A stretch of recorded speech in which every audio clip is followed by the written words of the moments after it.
तर आता मी आणि आहे चाललोय, तुम्हाला दाखवतो एका ठिकाणी, चला.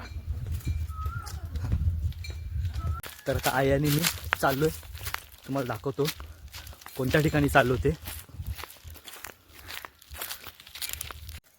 तर आता आलो आपण, हा आहे आपला डागतला आंबा. तुम्ही आंब्याचं झाड पाहू शकता, खूप मोठं असं विशाल असं झाड आहे, पाहू शकता खूप मोठं. तरी आता त्याच्या अर्धे फांदी वगैरे आहेत ना, ते तुटून गेलेत. पाहू शकता, तुम्हाला मी जवळून दाखवतो, तो पूर्ण आंबाचं झाड दाखवतो. पाहू शकता हे झाड, पाहू शकता केवढं मोठं असं झाड आहे, खूप मोठं असं विशाल असं झाड आहे हे पाहू शकता. आंब्याचं झाड खूप मोठं असं झाड, पूर्ण भरलं ना, आता आंबे आलेत त्याच्यावरती. हां,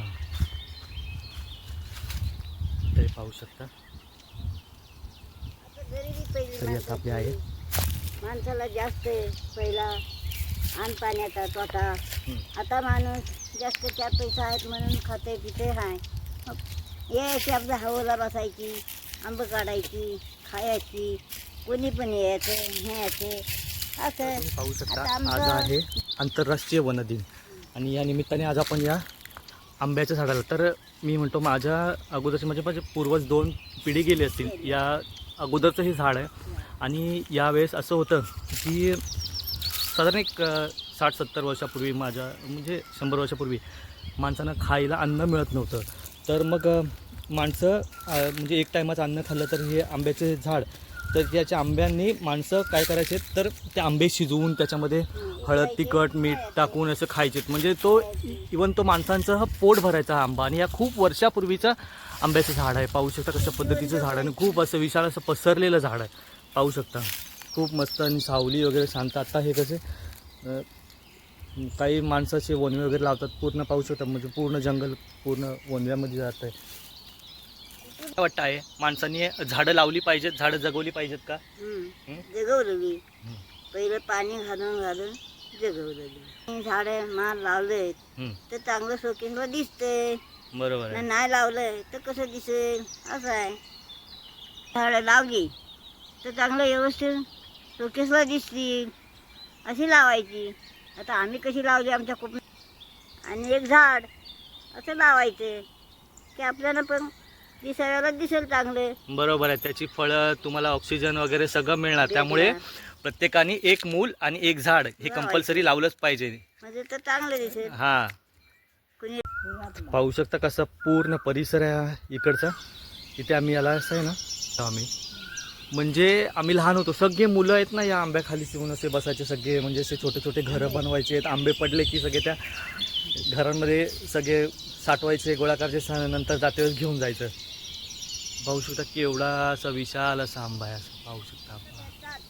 कोण वनवाला असतात, कोण नाही, कुठं टाकतात. आता हे आगायची कुठं पण जाते. हे वनवे लावतात त्यांना काय केलं पाहिजे? ते आता काय ती बंदोबस्त कुणी करायला हवा, फॉरेस्ट लोकांनी. फॉरेस्ट लोकांनी नाही, हे पोलिसांनी जे भेटले ना हे वनवे लावणार, तर त्यांना सरळ जेलमध्ये टाकलं पाहिजे ना, जेलमध्ये टाकलं पाहिजे ना. आपण काय त्यांना आता सांगितलं या कारण हे सगळे आता हे वनवे लावतात, हे पाहू शकता तुम्ही कसे वनवे लावले तिकडे. हे पूर्ण हे सगळं भकास झालं या साईडला, पाहू शकता पूर्ण झाडांची सगळी पानं वगैरे गेले. हे वनवे लावतात, तर हे वनवे लावतात, तर पोलिसांनी यांना जर कुठे मिळाले यांच्या ते कडक एकदम कारवाई झाली पाहिजे यांच्या वनवे लावणाऱ्यांवरती. आणि मग हे काय करतात, मध्ये हे जंगलमध्ये जेवढे प्राणी असतात ते मग गावामध्ये शहरामध्ये घुसतात, आणि मग कोणावरती हल्ला केला की त्यांनी हल्ला केला. अरे जर तुम्ही त्यांचे जर घरच जर तुम्ही जाळले तर ते साहजिकच ना तुमच्या मानवी वस्तीत येणारच ना.